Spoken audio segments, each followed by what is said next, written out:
Wholeness and love to you. This is one of my conversations. Truly hoping that you all are doing well, doing the best that you can with what you have, and setting those intentions to do good, to be good, to change your life if you're not happy with the current circumstances, as you have the power. And something just came to me again when it comes to spirituality versus religion. And I have to say, a lot of people that follow religion look at spiritual people like they have lost their minds. What's wrong with them? But the thing is, with spiritual people, we are connected to our Creator. We know that there is nothing to fear because our Creator don't instill fear, worries, doubts, and things like that in us. So when we say we trust ourselves, when we trust God, we do. We don't have to do all this unnecessary stuff to connect with our Creator. He's already within us. And it's all about us getting to that level of that divine oneness with our Creator. And so, when you grow up in a religion, you got all these different religions. They want to think that their God is better than other gods, and they think God is totally separate from the body. And they just get you on this whole spiral of things. And now you're seeing a lot of things are starting to hit the fan. And there's only one. There's only one. And so, for those of you who do think that there's another, or whatever the case may be, and if you're sitting in a state of fear, depression, worries, anxieties, things of that nature, who are you praying to? You got to really ask yourself that. Who are you praying to, and who is answering you? Because our Creator will never have you talk about or disrespect another person or yourself, because you come first. Our Creator will never have you put someone else's needs before yours. It will never make you run yourself empty into the ground, or feel like you need to compete with someone, or make you feel like you're not good enough, like you're not worthy, like you're not enough. It will not put things in your mind that make you want to put foods in your body that is not good for you, that is starving your central nervous system and making you feel sick, or gaining unnecessary weight and having all this pain and things like that. Your Creator, our only one Creator, will not have you do any of that. So it is time for you to realize, who are you praying to, and who is answering you?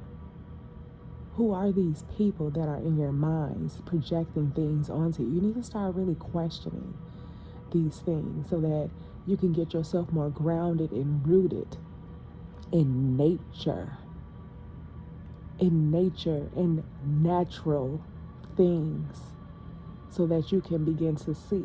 And there's some that would choose not to see. They'd rather just have that blind eye. It went so long. They just like, it is what it is. And it is what it is, but it's never too late. As when you realize that time is an illusion, and you have so much longer to go, that you can begin right now. You don't have to wait for anything. You can begin right now. You can be still right now. You can open your heart and pray from your heart, so that our Creator can hear you from your heart. Because when you all in your head, over here spinning and going in all these circles and overthinking and all of those things, that is not our Creator. You're not listening to our Creator. You're not being answered by our Creator when you are all in your head.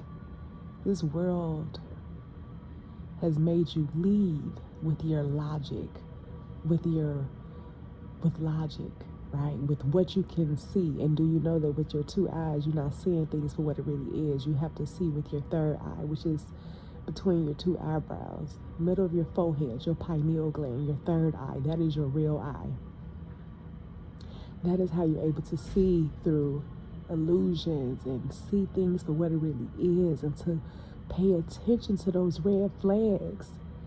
You know, that saying birds of a feather flock together. I used to always think like, no, because I said just because people choose to make bad decisions that I hang around don't mean I have to make those bad decisions either. In fact, I've always wanted to be the person that, hey, be yourself, be free, be who you truly are. But the thing is, at the end of the day, you do want to do the right thing. But at the end of the day, too, you need to live your life. But the main part is to do good in all ways.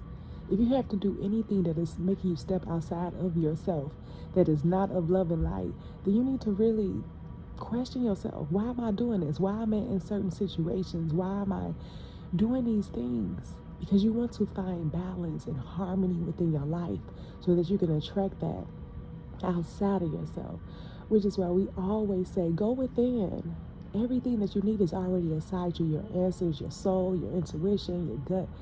You want to follow that. You want to pay attention to how you feel. And obviously, if there's a lot of you that is very bloated and constipated and got gas and stomach is hurting and all these things, then, it may be a bit clouded. So meaning you need to do a detox.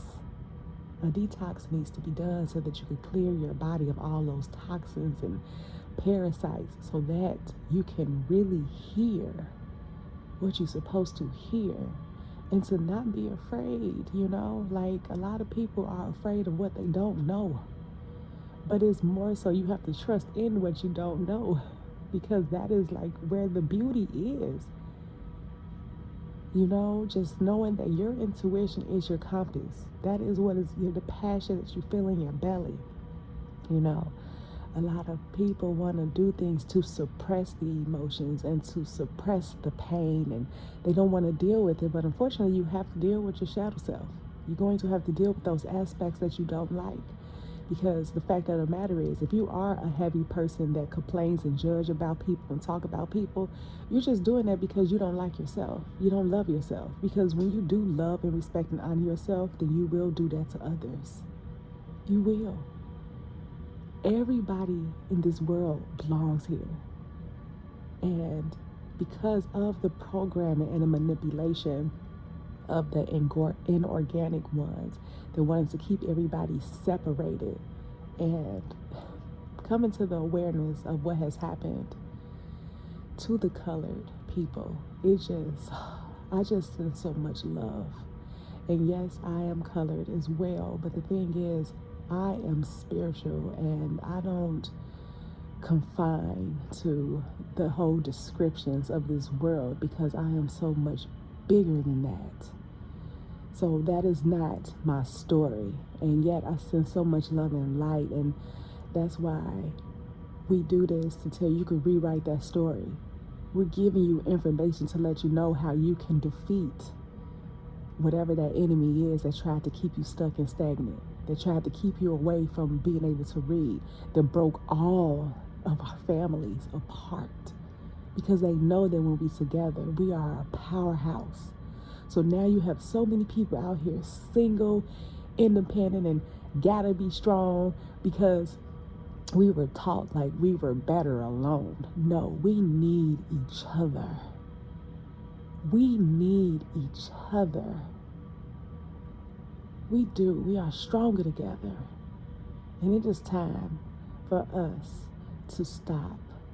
And when I say us, I'm just speaking as a collective, because even for me, I've always spoke love and light. Even if there were times where I was with people and, you kind of, they just kind of, I would keep quiet or whatever, or side with certain things that I may have felt was right. But I've always known that there should be union, that you should not be talking about people. It's not cool. And at the time, I guess I can see how that birds of a feather flock together, because if you're around people that's talking about people, then you will find yourself talking about people. And that's exactly why I had to start separating myself, because I'm like, that's not me. That is not me. There's so many different ways that you can look at things. And some people have they have abandonment issues because they really feel like they are alone. And since I have been alone physically for 2.5 years, that I haven't been alone because of my spirit team. They showed me a whole different way to look at things and to feel and notice, to know that we're not alone. And yet I meet so many amazing people every day. And my clients, oh my goodness, they just light my world up in so many ways, and their progress just amazes me because they are able to set themselves free from the illusions, free from the projections, free from the judgments and all the negative emotions and things of that nature, because it is not who you are. Then people get angry, and yeah, they do want out. Yeah, they do want to kill themselves. Well, I mean, you're living in a world that you like, what is this? This is not what you're used to. This is not what you know. You're used to seeing people of strength, not people over here getting shot down and things because of their color or injustice and things of that nature. No, it's like as if, we're decades away from those times, yet the picture is still painted. They still keep digging it up, and it's really time to put that down and for everybody to unite together and just recognize that we all have a heart. We all are children of our only one creator. We all belong here. And everyone should figure out a way to discover the uniqueness in everybody and come together and build together and create with one another. And all these wars. Why? What are they fighting for? Like, seriously. And how is it helping us? I was watching something the other day, and it was a Korean shop. Actually, it was a Korean shop that the Koreans, they did not like black people. It was a young black man that would come in there, and he always wanted him to get out, just talking about him, saying you ain't nothing, you be stealing and all this stuff. And the little boy don't do none of that. It's actually a genius, actually very genius. And in fact, his son, the Korean son, is working with the brother so that they can expand a bit the business in some way, shape, or form. And so it's like when you look at people and you think, oh, well, because they're not your race or whatever the case may be, that, oh, they're not good and they this, and you projecting that onto them. That is not fair, to project this negativity onto people, to tell people that they would never be good enough. Who are you? Who are you to say those things? And are you really a follower of our Creator? Because our Creator would never do that. That is not the way. You are to do good. You are to treat people how you want to be treated. So when you're judging others, you are judging yourself. You do not love yourself. It's time for people to recognize that it's time to love. It's time to bring love into yourself and into everyone around you. And to recognize that there has been something controlling you. You have given your power away, and you allowed it to control you, to use you as some type of weapon, to put everything and everyone you love against you. Because they know that when you have your family, when it's solid, when y'all stable, when you have your partnership with your man and woman come together, or women and women and men and men, whatever you decide to do, whatever you choose to do, when you come together, you're a force. You're powerful. It's truly beautiful, so, we have to stop looking at people because of where they come from and who they are. You can learn from them. You can learn a new language. You can learn a new culture. You got people that cooks all types of different cultures. Do you know how expansive this world can be if everybody would work together instead of working against each other? Seriously, you could work together. Let go. Completely let go. And find our Creator that is inside you and do the right thing. You can start now. It's never too late. Wholeness and infinite love always.